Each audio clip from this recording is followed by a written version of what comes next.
Oi, turma, tudo bem? Vamos para mais uma videoaula? Hoje a nossa videoaula é de Geografia.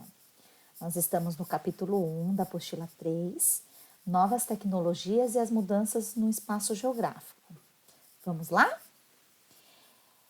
Nesse capítulo, nós estamos aprendendo sobre a influência da tecnologia em todas as mudanças que nós vivemos, principalmente no espaço geográfico. Essa videoaula vai falar sobre a evolução dos meios de transporte. Está na apostila das páginas 119 a 126. As inovações tecnológicas são constantes no meio de transporte. Elas promovem um aumento da capacidade de deslocamento de cargas ou de pessoas e permitem a redução dos custos e o aumento dos fluxos comerciais, tanto nacional, dentro do Brasil, como global no mundo. Então, assim, quando nós aprendemos sobre as primeiras tecnologias e as inovações, nós aprendemos sobre satélites e o que isso influenciava, né? Agora, nós vamos ver que essas inovações tecnológicas, elas também acontecem no meio de transporte. E o meio de transporte está diretamente ligado à questão econômica do nosso país. O primeiro transporte que nós vamos aprender vai ser sobre transporte hidroviário. Ele é o meio de transporte responsável pela maior parte dos deslocamentos de mercadorias pelo espaço mundial. Aqui nós vamos ver um mapa que ele conta um pouquinho sobre as principais rotas marítimas mundiais. Vocês vão perceber que aonde está em laranja, vermelho, é onde tem uma alta atividade comercial. Então, isso quer dizer que a maior parte do fluxo de comércio indo por navios, nesse transporte hidroviário, acontece entre Europa e América do Norte. Assim como aqui do lado da Ásia, para a América do Norte também. Tá? Então, aí são as rotas, as principais rotas marítimas, tá bom? No nosso livro, na nossa apostila, tem um outro mapa muito parecido com isso, para vocês entenderem, tá bom? Quando a gente fala do transporte hidroviário, a gente está falando de vários tipos de embarcações. A primeira embarcação, por volta de 1500, elas eram movidas pela força do vento. As caravelas, elas tinham uma estrutura de madeira e de tecidos. As viagens eram lentas e transportavam poucas mercadorias e poucas pessoas. Em 1819, a primeira viagem, um navio a vapor, que foi ao longo do Oceano Atlântico, saiu da Inglaterra e chegou aos Estados Unidos. Essa viagem desse navio a vapor demorou 4 meses.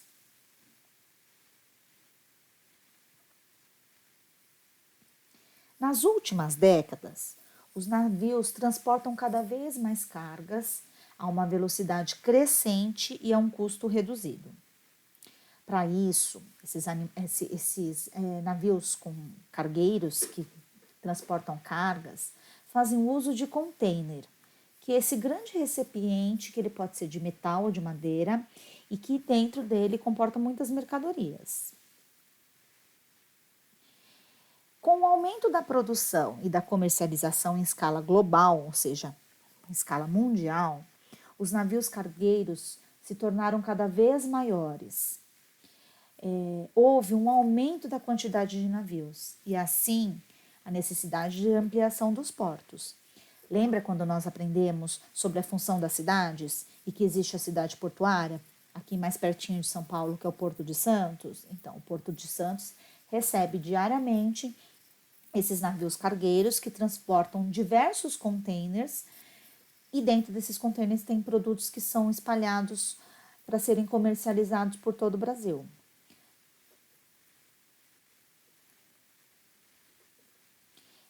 Os avanços nas redes de transporte permitem a conexão de vários lugares e de cidades do mundo. Então, assim, não só de cidades dentro do próprio país, dentro do Brasil, mas assim com cidades de outros países. E essas relações comerciais entre os locais de um mesmo país e de outros países movimenta a economia mundial, tá? Então, o que que acontece? Muitas vezes, quando a gente fala que nós temos um produto importado, esse produto ele viajou para chegar até aqui. Então, muitas vezes, se a gente tem um produto importado de outro continente, então ele viaja de navio, ele chega até nós por meio de containers no Porto de Santos, depois ele é distribuído, tá?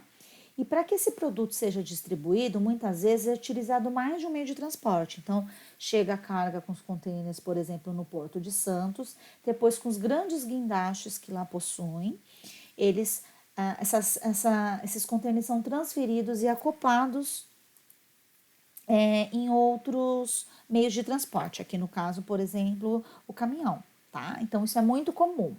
Então, uma carga chega de outro país, né? Para, por exemplo, no Porto de Santos, e aí depois esses produtos são retirados por guindastes e acoplados às carretas, que elas seguirão os destinos pelas rodovias, ok? Falando em rodovias, nós vamos falar um pouquinho do transporte terrestre. No Brasil, os meios de transporte mais usados para o deslocamento de mercadorias e passageiros são os rodoviários. Tá? Em primeiro lugar, são os transportes rodoviários e, em seguida, os ferroviários. Mas nem sempre foi assim. Antigamente, os meios de transporte eram bem diferentes do que agora. Então, as pessoas, para poderem transportar as cargas, as colheitas, esse transporte era feito, por exemplo, por carro de bois, carroças, para levar as pessoas de um lugar a outro, bondes, tá? Uma época também que era muito utilizado eram as bicicletas, tá bom? Existiam poucos carros e hoje a gente vive uma realidade bem diferente, né? Falando dos transportes rodoviários, na década de 50 houve um grande investimento na construção de rodovias. Então, o nosso mapa e nosso espaço geográfico mudou muito, porque para poder transportar todas as mercadorias e as mercadorias chegarem a cada cidade nos seus respectivos lugares, houve a necessidade de ter novas estradas, novas rodovias, tá bom? E também houve um aumento da quantidade de veículos. Então, cada vez mais tinham produtos para serem distribuídos, mercadorias para serem comercializadas, aumentava a quantidade de veículos para atender essa demanda. Os transportes ferroviários, até o início do século XX, era o principal meio de transporte de carga. Ainda hoje, muitas cargas e muitos minérios são transportados por trens. Tá? Existem dois tipos de trens. Existem os trens que levam pessoas, tem alguns que fazem até passeios turísticos, mas o que ainda há o maior funcionamento são os trens de carga. Vamos falar também do transporte aéreo. Inicialmente, quando nós aprendemos sobre aviação, sobre o transporte aéreo, falamos sempre de Santos Dumont com 14 bis. Inicialmente, esse transporte aéreo ele transportava apenas uma pessoa e quase não suportava cargas, era super frágil. Atualmente, há aviões que levam mais de 800 pessoas. Então, isso é um avanço tecnológico que faz com que mude a forma de transportar tanto pessoas quanto mercadorias. Essa evolução do transporte aéreo proporcionou viagens por todo o mundo a grandes velocidades e em curto período. Então, assim como o navio leva um tempo maior para chegar, o avião ele tem um tempo, uma velocidade maior e um período mais curto. Além de passageiros, o transporte aéreo também é importante para o transporte de cargas. Trouxe uma curiosidade bem legal para vocês. Antonov AN-225 é a maior aeronave de transporte cargueiro do mundo e já esteve no Brasil 2 vezes. Esteve aqui em 2010 e 2016.